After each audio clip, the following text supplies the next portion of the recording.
আজকে ইউনূস সরকারের কোনো মিশন থাকে, তাহলে কিন্তু রাজনৈতিক দল কিন্তু আঙ্গুল চুষবে না। গণতন্ত্রকে শেখ মুজিবুর রহমান ছুরি দিয়ে জবাই করে এবং আওয়ামী লীগকে গলা টিপে হত্যা করেছে। এই অন্তর্বর্তীকালীন সরকারের তথ্য উপদেষ্টা একটা আপত্তিকর কথা বলেছেন। রাজনীতিবিদদের তিনি বলেছেন যে আমরা নাকি তাদেরকে ব্যর্থ করতে চাই। তাদের বিরুদ্ধে তো অভিযোগ আছে যে বিগত বন্যার সময় যেই টাকা তারা তুলেছে সেই টাকা কিন্তু ঠিকভাবে বন্টন হয় নাই। এই শেখ মুজিবুর রহমানের কন্যা শেখ হাসিনা বিগত 17টি বছরে মানুষের ভোটের অধিকার হরণ করেছে। 1971 সালের মুক্তির সংগ্রাম এবং আমাদের 24-এর যে ছাত্র গণ অভ্যুত্থানের যে লক্ষ্য এক এবং অভিন্ন। আমরা কখনো মুক্তিযুদ্ধকে খাটো করে বা ছোট করে দেখে আমরা 24-কে সামঞ্জস্যতা, এটা আমরাও বিশ্বাস করি না। আর আজকে আমাদের বাংলাদেশের যে গণতান্ত্রিক ব্যবস্থাকে ব্যাহত করার জন্য যে আওয়ামী লীগের নেতৃত্বে মুক্তিযুদ্ধ হয়েছে, সেই আওয়ামী লীগই দায়ী। আওয়ামী লীগই বাংলাদেশের গণতন্ত্র হত্যা শুরু করেছে। 1975 সালের 25শে জানুয়ারি মাত্র 13 মিনিটের সংসদে গণতন্ত্রকে শেখ মুজিবুর রহমান ছুরি দিয়ে জবাই করে এবং আওয়ামী লীগকে গলা টিপে হত্যা করেছে।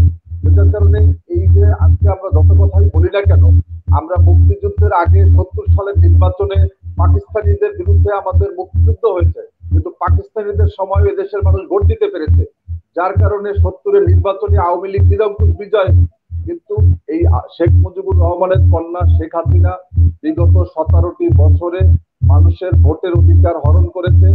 হোসাইন মোহাম্মদ এরশাদ বাংলাদেশের রাজনীতিকে ধ্বংস করার জন্য এবং এখানে দুর্বৃত্তায়ন, অর্থের অবাধ প্রবাহ, মাস্তানির যেই বিশাল জয় জয়কার, এটা হোসাইন মোহাম্মদ এরশাদ করেছে।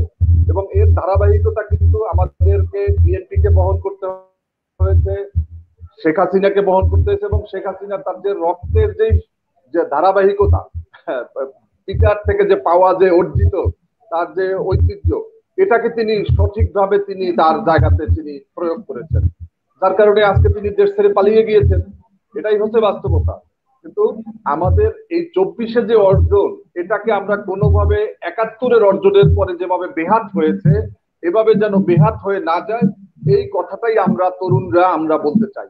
আমরা চাই যে এই আন্দোলনের মধ্য দিয়ে যে সরকার আসছে, আমি বারবার বলেছি যে আজকে যে সরকার ডক্টর মোহাম্মদ ইউনূস, তিনি যদি আজকে সবচেয়ে ভাগ্যবান মানুষ, শেখ হাসিনার পতনে যদি না হতো তাহলে তাকে 666 কোটি টাকা তাকে জরিমানা দিতে হতো, তাকে জেলে যেতে হতো, তাকে বারবার তাকে কিন্তু এজলাসে উঠে সেই আসামির কাঠগড়ায় তাকে দাঁড়াতে হয়েছে।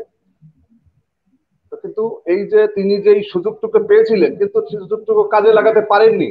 তিনি ইতিমধ্যে প্রমাণ করেছেন যে তার টিমকে তিনি তার বন্ধু বান্ধবী, তার ক্লাস ফ্রেন্ড, তাদেরকে তিনি পুনর্বাসন করেছেন। এনজিও তে তিনি গ্রামীণ ব্যাংকে চাকরি করতেন, একজন ক্যান্সারের রুগী, তাকে তিনি স্বাস্থ্যমন্ত্রীর দায়িত্ব দিয়েছেন। যার নিজের স্বাস্থ্য ভালো না, নিজে একজন রুগী, তিনি স্বাস্থ্য মন্ত্রণালয় কি করবেন? যার কারণে এই যে এক একজন আওয়ামী লীগের প্রেতাত্মাকে বসানো হয়েছে।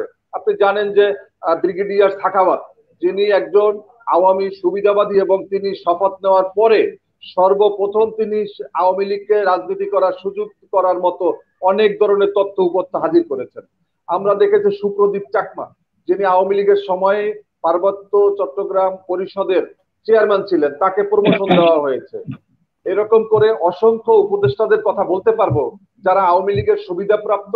111-এর দোসর হাসান আরিফ, যিনি একজন নৈতিকতা তার স্থলনজনিত তার অভিযোগ রয়েছে, যার বিরুদ্ধে 111-এর প্ররোচনা এবং তারেক রহমান সহ জাতীয়তাবাদী ধর্মীয় মূল্যবোধে বিশ্বাসী শক্তিকে তথা বেগম খালেদা জিয়াকে -2 অন ফর্মুলায় তাকে রাজনীতি থেকে দূরে রাখার চেষ্টা করা হয়েছে।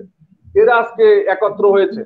ফজলু ভাই খুব সুন্দর করে বলেছেন যে তারা আসলে বাংলাদেশের যে কি করতে চায়, তারা কিন্তু আমরা দিন দিন কিন্তু আমরা অন্ধকারের ভিতরে ঢুকে যাচ্ছি। গতকালকে এই অন্তর্বর্তীকালীন সরকারের তথ্য উপদেষ্টা একটা আপত্তিকর কথা বলেছেন। রাজনীতিবিদদের তিনি বলেছেন যে আমরা নাকি তাদেরকে ব্যর্থ করতে চাই।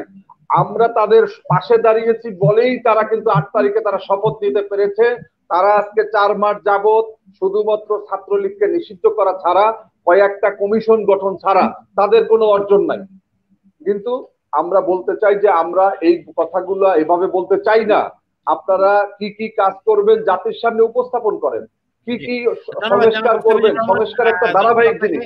এরপরে জি যারা ক্ষমতায় আসবেন, যারা সরকারে আসবেন, তাদের কি কাজ, সব কাজ জি যদি আপনারা করেন, সব যদি আপনাদের দায়িত্ব মনে করেন, তাহলে নতুন জি সরকার এসে কি করবে? এই জি সংস্কার এটা একটা ধারাবাহিক প্রক্রিয়া, এটা কেয়ামত পর্যন্ত চলতে থাকবে। যারাই সরকারে আসবে তারা নতুন নতুন মানুষের প্রয়োজনে আইন প্রয়োগ করবেন, নতুন নতুন করে তারা ব্যবস্থার সৃষ্টি করবেন মানুষের সুবিধার জন্য, জনগণের জন্য।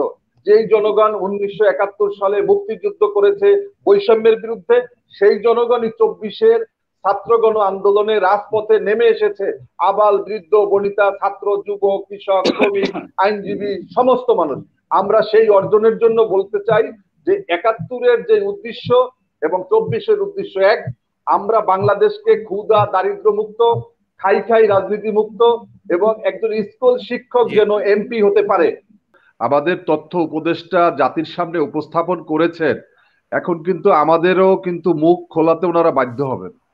আজকে 4 মাস হলো যেই সমস্ত ছাত্র নেতাদের দেখেছি যে 15 দিন 20 দিন একই গেঞ্জি পরে মিনিমাম 20-30 প্রোগ্রামে উপস্থিত হতেন, গেঞ্জির যে অবস্থা দেখেছি, শরীরের যে মান যে দেখেছি, আজকে 4 মাসে শরীর থেকে তো তেল ঝরছে তাদের। আজকে তারা সকালে একটা গাড়িতে চড়েন, দুপুরে একটা, বিকালে আর একটা, তাদের জন্য স্যুটের কোনো অভাব নেই।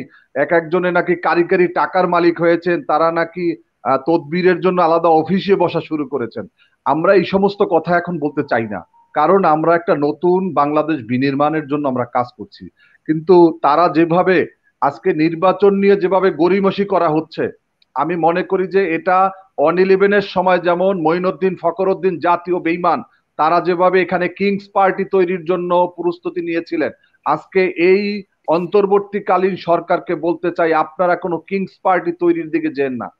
আজকে যদি কারো রাজনৈতিক লিপ্সা থাকে, যদি কারো ক্ষমতার মোহ থাকে, এমপি মন্ত্রী হওয়ার তাদের অনেক ইচ্ছা বাসনা থাকতেই পারে, কেননা বাংলাদেশ সবার, কিন্তু রাষ্ট্রের প্ররোচনায়, রাষ্ট্রের পৃষ্ঠপোষকতায় যারা রাজনৈতিক দল করার জন্য, এবং আজকে রাষ্ট্রের টাকা এত এত কোটি কোটি টাকা তারা কোথায় পেয়েছে, তাদের বিরুদ্ধে তো অভিযোগ আছে যে বিগত বন্যার সময় যেই টাকা তারা তুলেছে সেই টাকা কিন্তু ঠিকভাবে বন্টন হয় নাই।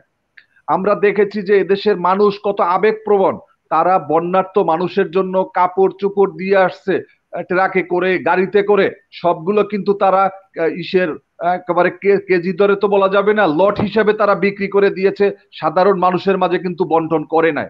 যার কারণে আজকে আমরা দেখেছি যে এক একদিন এক এক সংগঠন রাজনীতি করার জন্য তারা নাকি নতুন রাজনৈতিক দল করবেন, তারা ভালোভাবে প্রতিষ্ঠা হবেন। তাদেরকে প্রতিষ্ঠিত করার জন্য যদি দায়িত্ব আজকে ইউনূস সরকারের কোনো মিশন থাকে, তাহলে কিন্তু রাজনৈতিক দল কিন্তু আঙ্গুল চুষবে না। সবাইকে ধন্যবাদ।